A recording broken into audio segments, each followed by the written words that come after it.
Hello, good morning. Welcome to Kao's Corner. This last full week of the month of March, 2025. Every time we see each other on Monday morning, it seems like the day's going by so quick, and next week we're in April already. So I hope you had a good, safe, blessed weekend, um, and you was blessed with whatever you was doing. And again, thank you for joining me. I just come across people every now and then that say, hey, I keep watching you, Kahu Keith or Kahu David, either on Monday, Wednesday, or Saturday. And just thank you for the encouragement, for just saying that, what we talk about helped your day out and gave you something to think about. And you know, um, God gives us things to think about when we read His Word, and He gives us the answers in His Word if we really study and look for it, or if we can't find it, we find somebody that can help us, answer those questions. So again, I thank you so much. Last week, I don't know if you remembered, we talked about having the power to help people. It can be on anything. It can be financially. It can be just support through a crisis, whatever they may be going through, advice, godly counsel, and we just talked about whatever. It could be physical help, just things that you didn't plan your day for. That somebody comes up to you or gives you a call and says, "Hey, I was just calling to see if you could give me a hand." And we get two choices. I mean, if we don't have nothing to do, naturally the best thing to do is give them a hand.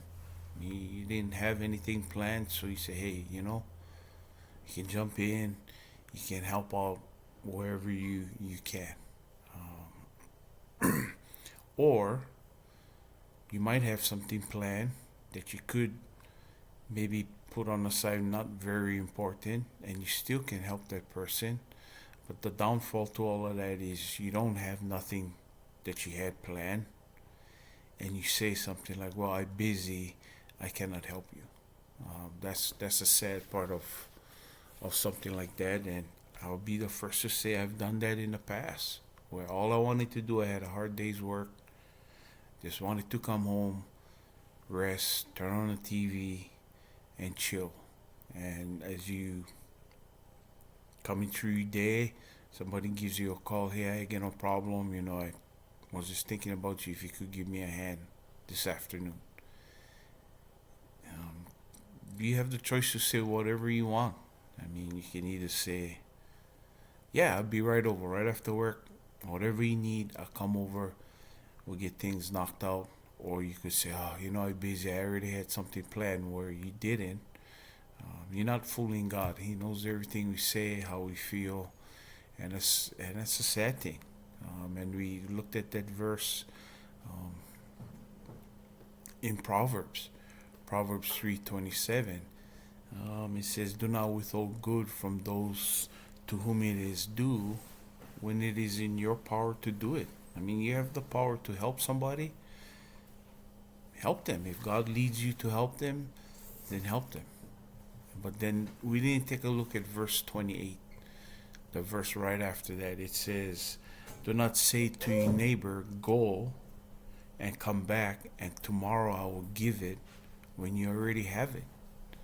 Like I said, it can be your time. It doesn't have to be necessarily money. It can be your time. If somebody asks you for help, and then you say, "Well, I'm busy right now, but maybe I can help you tomorrow," when in reality you're not busy, and God is He's there with you. He's inside of me, and He'll say, "Okay, Kello, what are you gonna do? I know you had a long day of work. I know it's the opening game of baseball on TV. You wanted to get home. You wanted to watch that on TV. but there's a brother or even a sister that needs your help. They called you. What are you gonna do? And naturally, I took the wrong fork in the road. I said, I busy. When in reality, which one is more important? Helping a friend in need or coming home and watching baseball, opening day of baseball on TV? Um, God gives us the power to choose, but is that the right thing? Um, but let me go say these two verses because I always come back to it.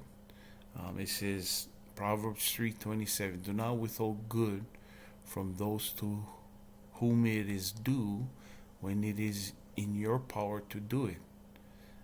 And then it says, don't say to your neighbor, go and come back, and tomorrow I will give it when you have it with you uh, today.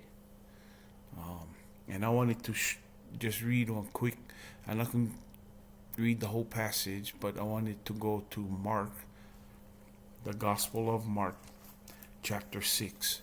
And this was a perfect example of Jesus with his 12 disciples and what their answer was, or what their thought process was when they got put in this situation.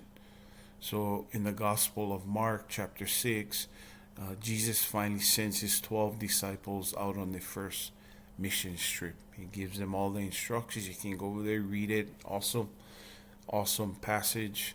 So they go out in pairs, 6 groups, two to a group. They go out. Jesus gives them all the instructions. They go out on the mission trip. Jesus is hanging out by himself. Then they get back. Jesus already knows that they're tired. I mean, he already knew what they did even before they got back. And Jesus wanted to take them to a secluded place and wanted them to rest because he knew how tired they was. And he actually said, hey, jump in a boat. Let's go find a secluded place. But in ministry, when you're serving God, sometimes there is no time for rest.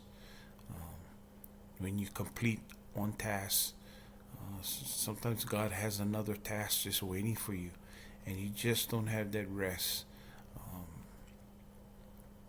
So in this case, it's what exactly happened. They're going off into a secluded place. They get in a boat, then they come ashore, and then once they come ashore, people see Jesus, and they start gathering. And then they really start gathering. This is a story about the 5,000, feeding the 5,000.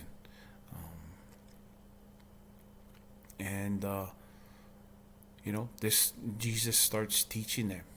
And the disciples, they thought that they was going to get some good needed rest in a secluded place, but yet Jesus' ministry, there's no end to it. He just keeps doing what he was called to do, was serving the people. He didn't come to be served, he says, but he came to serve. And that's exactly what he did. And this was a teaching moment for the disciples. So in Gospel of Mark chapter 6, let's just go verse 33. So they're in the boat, they're coming to shore, and then it says in verse 33, the people saw them going, and many recognized them and ran together on foot from all the cities and got there ahead of them. Then it says in verse 34, when Jesus went ashore, so they come in ashore, they thought they was going to a secluded place. He saw a large crowd, and then what? He felt compassion on them because they were like sheep without a shepherd. And he began to teach them many things. When it was already quite late, his disciples, the 12, came to him and said, this place is desolate, and it is already quite late. Send them away so that they may go into the surrounding countryside and villages and buy themselves something to eat. That was their plan. The disciples said, just send them away already. It's a desolate place. It's late. Just send them away. We get rested. We gotta rest. We came back from a mission trip. You told us that we was going to rest, and now we're trying to get some good needed rest. And now you get 5,000 people here. Just send them away. Let them go worry about themselves, uh, and go get something to eat. That's basically what they said to Jesus. But what did Jesus say? He said, but he answered them, and his answer was, you give them something to eat. You minister to them. And then they, that wasn't in their plan. And the answer was just, hey, you know what, send them away. Come back tomorrow. Let them fend for themselves. Let them worry. We just came back from our mission trip. We tired. He told us that we was going to go rest, so we're going to go rest. But Jesus had other plans. He didn't say go and come back tomorrow. He said, no, you guys take care of it. Sure, it was 5,000 people, but the whole teaching process was about their lack of faith on how they was going to get this task accomplished. When you get Jesus alongside of you, everything is possible, and he showed it to them. From 5 loaves and 2 fish, he fed all of the people, and there was left over 12 baskets left over of bread and fish. It was a teaching moment, but he looked at their heart. They didn't want to put up with it. They went on a long trip, like I said. They came back. All they needed to do was rest. You had a long day at work. You're coming home. We might not feed 5,000 people in our lifetime, but the whole concept is if somebody calls you in need of just a conversation or just to help you do something that you can get done, you can help them, but then you say, I get something else to do when you really don't have nothing else to do. That's the whole thing behind it. And we miss the opportunity to help a brother or sister in need, or even a lost. It could be just somebody who don't even know Jesus, and that's the opportune time to share the gospel of the good news. So in those times, even if we have a long day at work, or we even going through something ourselves, and we just don't want to deal with people and their issues, and we say, I can help you tomorrow. Today I just don't want to. But if God leads you into that time where you can share the good news, because you have that window to share the good news of the gospel, then do it. You actually, like the saying says, you actually killing 2 birds with 1 stone.